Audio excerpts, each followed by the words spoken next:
Assalamu alaikum. Welcome to my YouTube channel Knowledge for Students. So students, today we're going to take the start of class number 17. And in today's class, we will discuss about will have to modal verb. So students, class शुरू करने से पहले अगर अभी तक आप लोगों ने मेरे चैनल को सब्सक्राइब नहीं किया तो प्लीज़ सब्सक्राइब के बटन पर क्लिक कर दीजिए और साथ ही बेल आइकन पे भी क्लिक कर दीजिए ताकि आपको हर नई आने वाली वीडियो का नोटिफिकेशन मिलता रहे।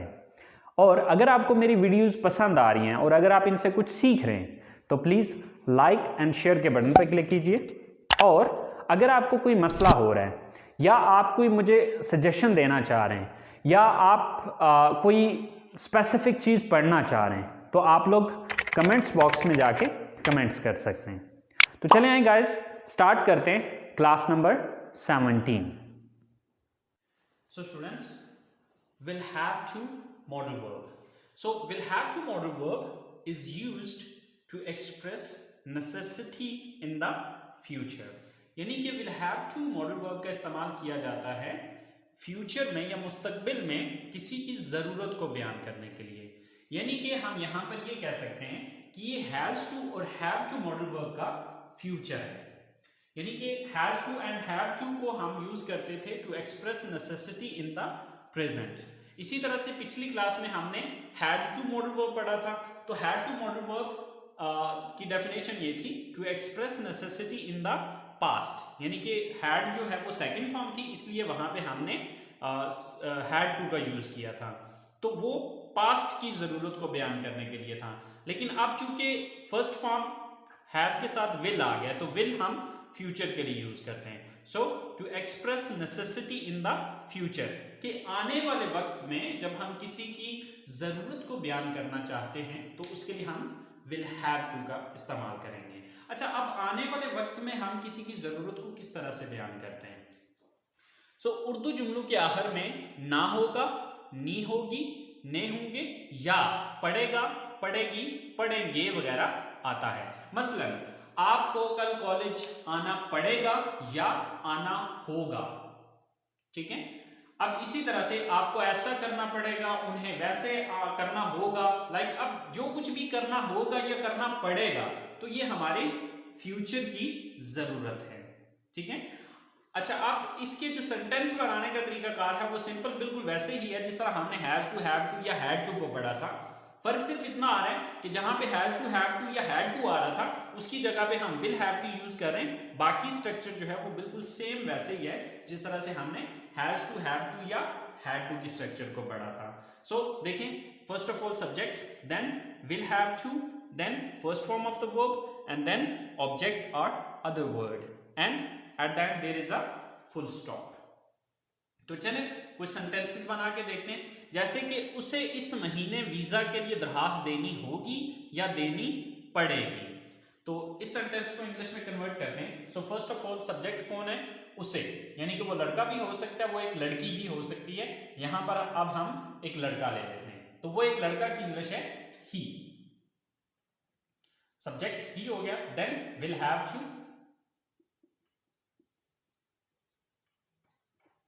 he will have to, then verb क्या है यहां पे? दरखास्त देना, apply. he will have to apply, किस चीज के लिए अप्लाई करना है? वीजा के लिए, for visa. he will have to apply for visa इस महीने, this month. So he will have to apply for visa this month, कि उसे इस महीने वीजा के लिए दरखास्त देनी होगी या देनी पड़ेगी। ये दोनों सेंस देगा, देनी होगी या देनी पड़ेगी, मतलब एक ही निकल रहा है, सिर्फ अल्फाज दोनों के डिफरेंट है। इसी तरह से हमारा नेक्स्ट जो सेंटेंस है वो है उन्हें अपने मुस्तकबिल के बारे में सोचना होगा या उन्हें अपने मुस्तकबिल के बारे में सोचना पड़ेगा। सो सब्जेक्ट कौन है यहां पे? उन्हें, यानी कि वो ज्यादा है। तो वो ज्यादा की इंग्लिश क्या होती है? They. Then will have to,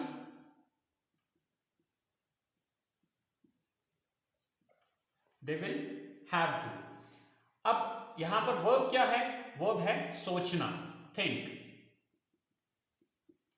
they will have to think.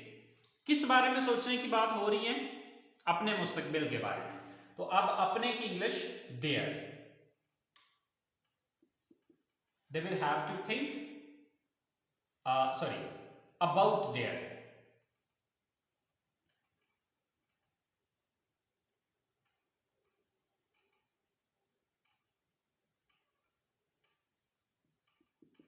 किस बारे में सोचने की बात हो रही है? मुस्तकबिल। तो मुस्तकबिल की इंग्लिश है future. So they will have to think about their future, कि उन्हें अपने मुस्तकबिल के बारे में सोचना होगा या उन्हें अपने मुस्तकबिल के बारे में सोचना पड़ेगा। हमारे पास लास्ट सेंटेंस है कि मुझे अपने घर वालों को इस बारे में बताना होगा या बताना पड़ेगा। सो सब्जेक्ट कौन है यहाँ पे? मुझे, यानी कि मैं यहां पर सब्जेक्ट हूं। तो मैं की इंग्लिश है I. Then will have to, I will have to, वो क्या है यहां पे? बताना, चल। I will have to tell, किसे बताने की बात हो रही है? अपने घर वालों को, यानी कि अब मेरे घर वालों को, my family. So I will have to tell my family, मुझे अपने घर वालों को बताना होगा या बताना पड़ेगा। किस बारे में? इस बारे में, about this. So I will have to tell my family about this, कि मुझे अपनी फैमिली को इस बारे में बताना पड़ेगा। सो स्टूडेंट्स, अगर आप पिछले सेंटेंसेस को देखें तो सिर्फ जो डिफरेंस आ रहा है वो सिर्फ मॉडल वर्ब का डिफरेंस आ रहा है। बाकी सेंटेंस जो है वो सेम एज इट इज, जिस तरह पिछली सेंटेंसेस के अंदर हम पढ़ के आए हैं, बिल्कुल वैसे ही बनते हैं। सो आई होप सो आप लोगों को पॉजिटिव सेंटेंसेस की समझ आ गई होगी, लेकिन फिर भी अगर कोई कंफ्यूजन होता है तो प्लीज आप लोग कमेंट्स बॉक्स में जाके कमेंट्स कर सकते हैं। तो चलें बात करते हैं अब हम इसके नेगेटिव सेंटेंसेस की। सो स्टूडेंट्स, नेगेटिव सेंटेंसेस को बनाने के लिए हम सिंपल ये करेंगे कि विल के बाद नॉट लगा देंगे। बाकी स्ट्रक्चर बिल्कुल वैसे ही है जिस तरह हमने पॉजिटिव सेंटेंसेस बनाए हैं। तो अगर आप पिछले पॉजिटिव सेंटेंसेस की स्ट्रक्चर और इस स्ट्रक्चर को देखें तो आपको डिफरेंस सिर्फ नॉट का नजर आएगा। और यहां पर हम नॉट लगा रहे हैं विल के बाद। Will not have to, subject plus will not have to plus first form plus object और other word plus full stop. अच्छा, अब स्पीकिंग के अंदर आप विल नॉट का शॉर्टकट वोंट यूज कर सकते हैं। ठीक है, बोलने में अगर आप यूज करना चाहें तो विल नॉट का शॉर्टकट है won't. Okay, won't have to. तो चलें देखते हैं, हमारे पास कुछ सेंटेंसेस हैं, जैसे कि उन्हें अपना शनाख्ती कार्ड लेने के लिए इस्लामाबाद नहीं जाना होगा या नहीं जाना पड़ेगा। सो सब्जेक्ट कौन है? उन्हें, यानी कि वो ज्यादा है। सो दे।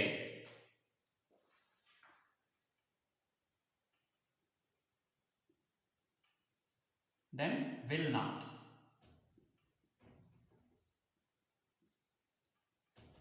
Have to. They will not have to. Verb क्या है यहां पे? लेने के लिए जाना। ठीक है।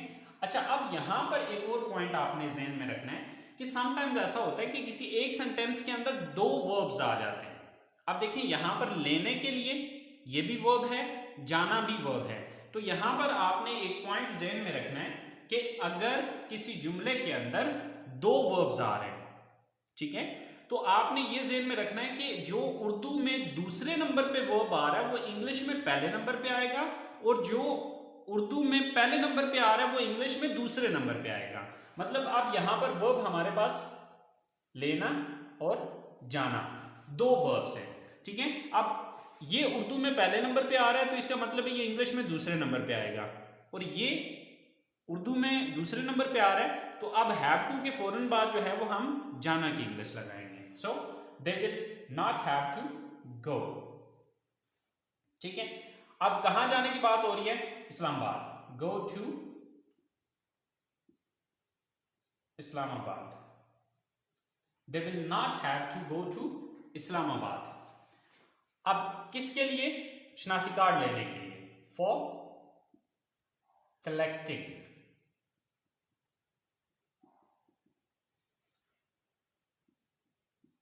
ID card.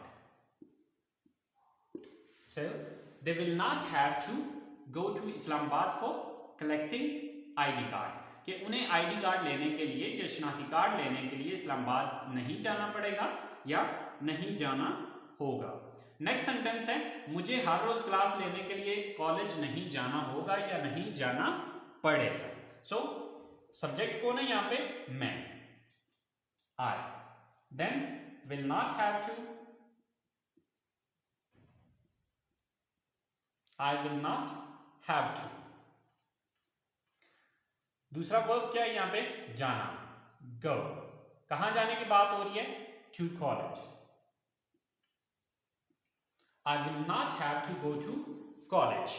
किसके लिए? क्लास लेने के लिए, for taking class. रोजाना या हर रोज? Daily. So I will not have to go to college for taking class daily. कि मुझे हर रोज क्लास लेने के लिए कॉलेज नहीं जाना होगा या नहीं जाना पड़ेगा। नेक्स्ट सेंटेंस है हमारे पास, आपको इस महीने बिजली का बिल अदा नहीं करना होगा या नहीं अदा करना पड़ेगा। सब्जेक्ट कौन है? आप, you. Then will not have to.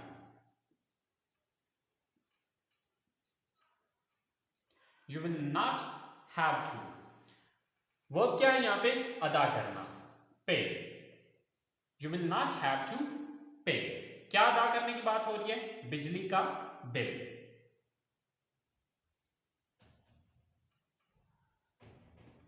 Electricity bill इस महीने, this month.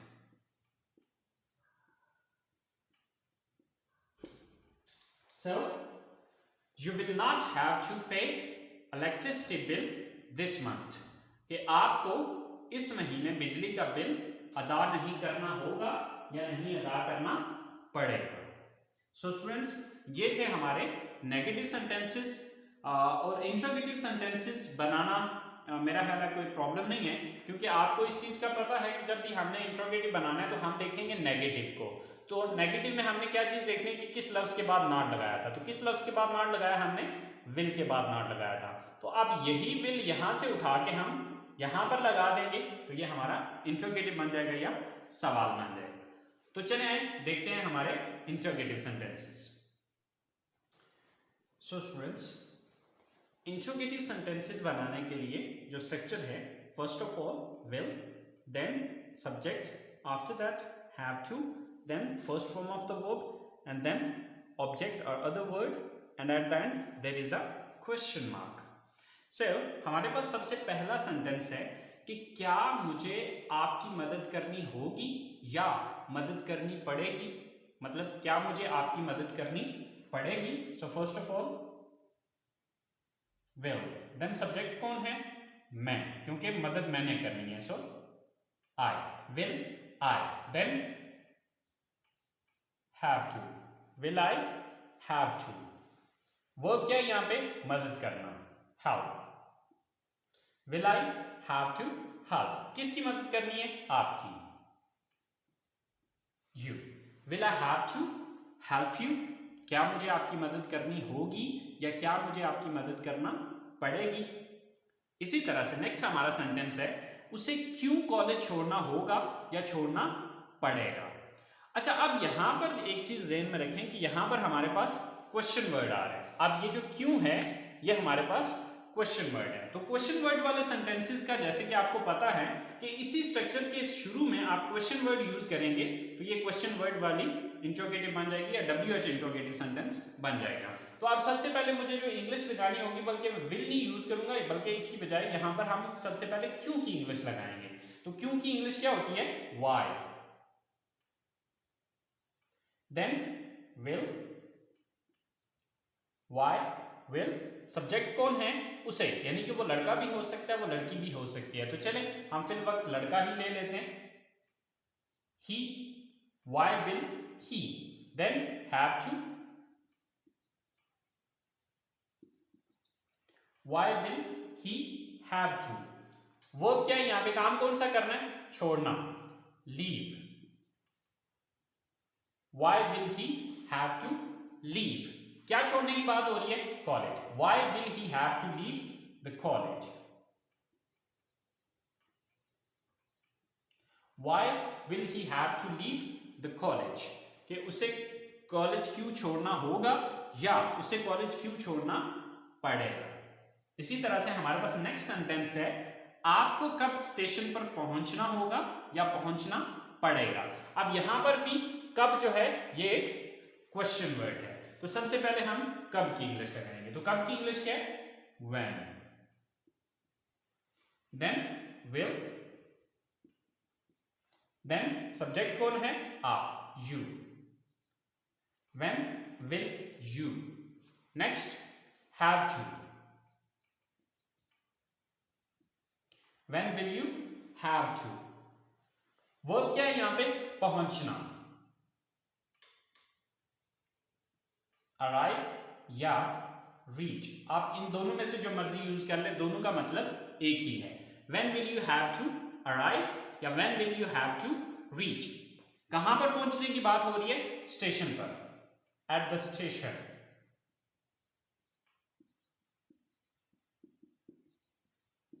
so when will you have to arrive at the station, कि आपको कब स्टेशन पर पहुंचना होगा या आपको कब स्टेशन पर पहुंचना पड़ेगा।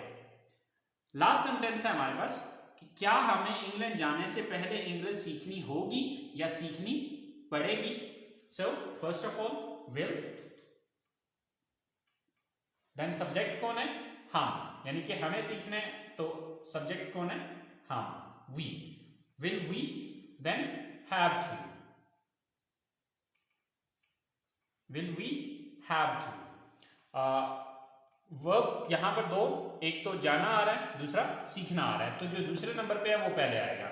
सो will we have to learn, will we have to learn, क्या सीखने की बात हो रही है, English, will we have to learn English, क्या हमें इंग्लिश सीखना होगी या सीखनी पड़ेगी। इंग्लैंड जाने से पहले, बिफोर, पहले की इंग्लिश क्या है, before, before going to England,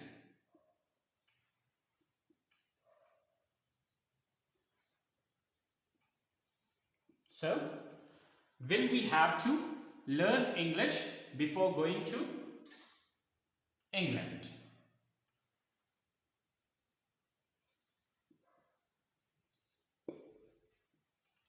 so students, ये हमारे नेगेटिव सेंटेंसेस हैं, सॉरी इंट्रोगेटिव सेंटेंसेस हैं।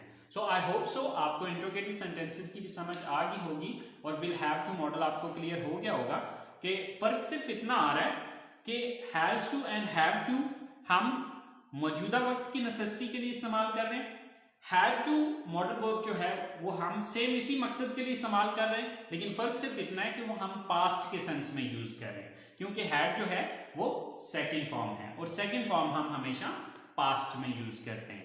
इसी तरह से आज जो हमने डिस्कस किया वो हमने डिस्कस किया विल हैव टू। अब विल हैव टू भी सेम उसी पर्पस के लिए इस्तेमाल हो रहा है जिस पर्पस के लिए हैज टू या हैव टू यूज हो रहा था, लेकिन फर्क सिर्फ इतना है कि ये फ्यूचर के लिए इस्तेमाल किया जाएगा कि अगर आपने फ्यूचर में किसी की जरूरत को बयान करना है तो उसके लिए हम विल हैव टू का यूज करेंगे। आई होप सो स्टूडेंट्स ये बात आपको समझ आ गई होगी, लेकिन फिर भी अगर आपको कोई मसला हो रहा है तो प्लीज आप लोग कमेंट्स बॉक्स में जाके कमेंट्स कीजिए, इंशाल्लाह मैं आप लोगों को गाइड करूंगा। ठीक है, तो अगली क्लास तक के लिए मुझे इजाजत दीजिए, इंशाल्लाह आपसे मुलाकात होगी क्लास नंबर 18 में। सो अपना बहुत सारा ख्याल रखिएगा, अल्लाह निगहबान।